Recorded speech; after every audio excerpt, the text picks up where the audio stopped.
বিধানসভা নির্বাচনের আগেই বড় চমক আসছে লক্ষ্মী ভাণ্ডারের। আপনারা যদি আমার ইউটিউব চ্যানেলে নতুন হয়ে থাকেন সাবস্ক্রাইব করে পাশে থাকবেন। বছর ঘুরলেই বিধানসভা ভোট, তার আগে লক্ষ্মী ভাণ্ডার নিয়ে জল্পনা ক্রমশ বাড়ছে। বিধানসভা ভোটের আগে ফের একবার লক্ষ্মী ভাণ্ডারের আওতায় অনুদান বাড়তে চলেছে বলে ধারণা করা হচ্ছে রাজনৈতিক বিশেষজ্ঞদের একাংশের মতে। ভোটের বৈতরণী পার করতে এবারে মমতা সরকারের বড় তুরপে তাস হতে পারে এই লক্ষ্মী ভাণ্ডার। লক্ষ্মী ভাণ্ডারের একাধিক দুর্নীতি অভিযোগ অস্বীকৃতি থাকা তৃণমূল সরকারকে গদি থেকে সরাতে বিরোধীদের ধারালো হাতিয়ার এই লক্ষ্মী ভাণ্ডার। বঙ্গে ক্ষমতা এলে এই লক্ষ্মী ভাণ্ডার দ্বিগুণ করে দেওয়ার প্রতিশ্রুতি দিয়েছেন বিজেপি নেতারা। তবে বিপুল সংখ্যক মহিলা ভোট নিশ্চিত করতে মমতা সরকার লক্ষ্মী ভাণ্ডারের বরাদ্দ নিয়ে নতুন কোনো ভাবনা চিন্তা যে করবে সেই বিষয়ে খুব একটা সন্দেহ নেই রাজনৈতিক মহলে মতে এবার বিধানসভা ভোটে বেশ কিছু চমক রাখবে শাসক শিবির, যেই তালিকায় একেবারে শীর্ষে থাকতে পারে লক্ষ্মী ভাণ্ডার। বিপুল সংখ্যক মহিলা ভোট নিশ্চিত করতে তৃণমূলের অন্যতম হাতিয়ার হতে পারে এই লক্ষ্মী ভাণ্ডার।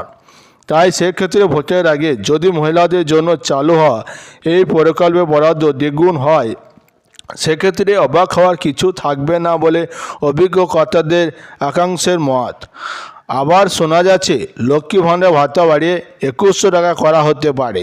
তবে এই বর্ধিত ভাতা শুধুমাত্র যে সমস্ত মহিলার ক্ষেত্রে বার্ষিক আয় 2.1 লক্ষ টাকার কম তাদের জন্য উপলব্ধ হতে পারে বলে শোনা যাচ্ছে। এই সুবিধা পেতে উপভোক্তাদের আয়ের শংসাপত্র জমা দিয়ে হতে পারে বলে শোনা যাচ্ছে। যদিও এই বিষয়ে এখনও পর্যন্ত সরকারের পক্ষ থেকে কোনো আনুষ্ঠানিক ঘোষণা করা হয়নি।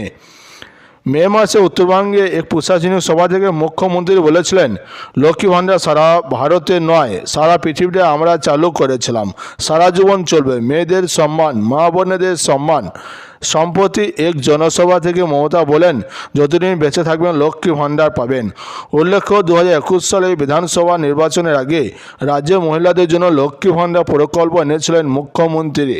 তারপর থেকে রাজ্যের সামাজিক প্রকল্পগুলির মধ্যে জনপ্রিয়তা শীর্ষে রয়েছে লক্ষ্মী ভাণ্ডার। রাজ্যে 25 থেকে 60 বছর বয়সী মহিলারা পান লক্ষ্মী ভাণ্ডার। এই প্রকল্পের আওতায় তপশিলি জাতি ও উপজাতি সাম্প্রদায়িক মহিলারা মাসে 1200 টাকা এবং সাধারণ সম্প্রদায় অর্থাৎ জেনারেল ক্যাটাগরি মহিলারা 1000 টাকা করে পান। বিধানসভা ভোটের আগে ফের একবার লক্ষ্মী ভাণ্ডার নিয়ে সুখবর আসতে চলেছে বলে মনে করা হচ্ছে।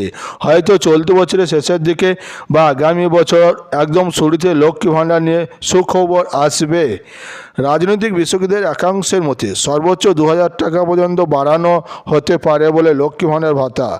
যদিও এ নিয়ে সরকারি ভাবে কিছু বলা হয়নি এখনও পর্যন্ত। সরকারি আপডেট মেলে তাও প্রতিবেদনে যুক্ত করা হবে। বন্ধুরা, এই ছিল আজকে লক্ষ্মী ভাণ্ডারের বড় আপডেট।